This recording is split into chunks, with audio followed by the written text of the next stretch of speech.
کتونکو زه یم صمد انجم او تاسو ګورئ ان پی نیوز منګوره سوات.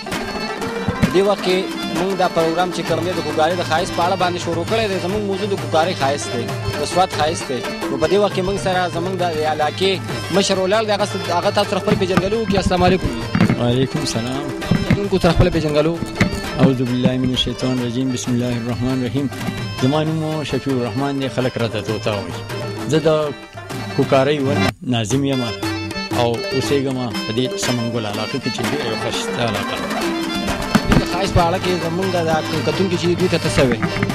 زموږ دا ځای کې ډېر یو ښکلې علاقه ده. په دې کې ښکلې ونې د میوو باغونه دي پکې. په دې کې چې څومره ښکلې چینې چې څونه ښکلي جیګونه دي هغه دې جیګې ته راغونډ شي. خاص کر د دې سمنګل علاقې ته کوکارۍ خو ټوله ښکلې ده، ټوله علاقه ښکلې ده، خو دا پکې یو ډېر ښایسته ځای دی او دې ته د هر ځایګي نه خاص کر د جمعې په ورځ د اتوار په ورځ ډېر سیلانیان راځي، موټر سایکلې راماتي، هر څه راماتي.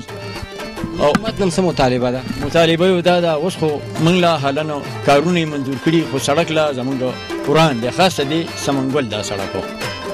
نو د دې خو یې منظوري کړې ده، خو بیا هم موږ اپیل کوو چې دا زر ته زر روغ کړي چې دا سیلانیان د دې نه هم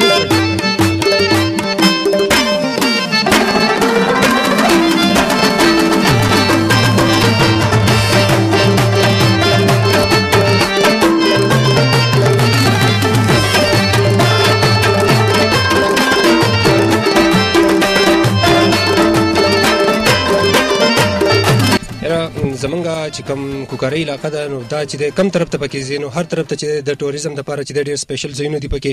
موږ دفتر نه چې د ستړي راشو نو مازدیګر چې د خپل د کوکارۍ یو سایډ مضافاتي علاقو ته چې د وځو، نو هلته دومره لطفاندوز شو چې یقین وکړه زمونږ د ټولې ورځې ذهني دباو چې کوم دی هغه زمونږ چې دی بالکل د ذهنونو وځي، موږ ډېر زیات لطفاندوز شو دي. نه کتونکو ته څه میسج ورکوئ؟ زه کتونکو ته دا میسج ورکوم چې راشي زمونږ د علاقې ته، د دې علاقې نه چې د لطف واخلئ. دلته چې دلته ټوریزم دپاره ډېر زبردست علاقې دي، ډېر زبردست ځایونه دي.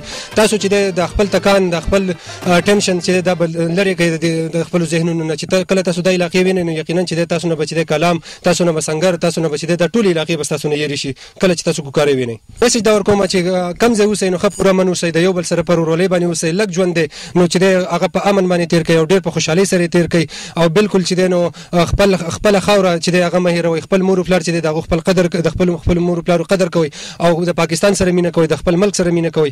او دغه پیغام دی زما د ټولو کتونکو ته.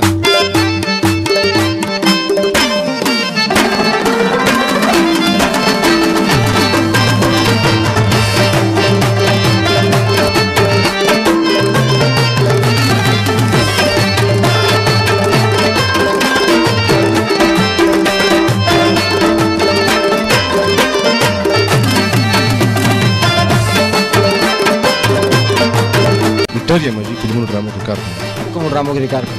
جی ډرامو کې مم کارونه کړي، فلمونو کې مم کار کوي. یو نوې ډرامه ده عجیزیلو بچای نه. هغه کې چا سره کار کوي؟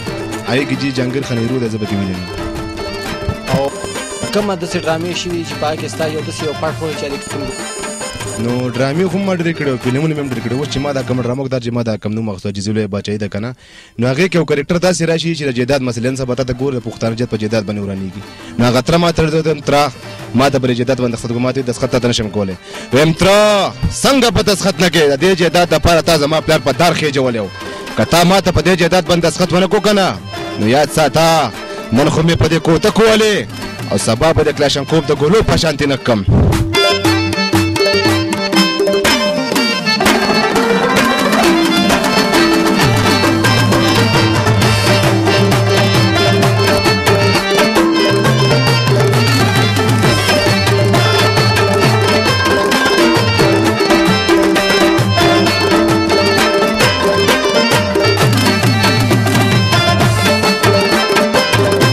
زمونږ په نیا پیغام باندې هغه کتونکو ته دا پیغام دی چې هغوی زمونږ دا پیغام واوري، کوم چې د دې خلکو د لاسه تللي دي او دغه پستو کورسو باندې ناست دي چې هغوی په دې علاقه باندې چې څومره ترقیاتي کارونه دي چې هغې باندې دوی پوره توجه ورکړي.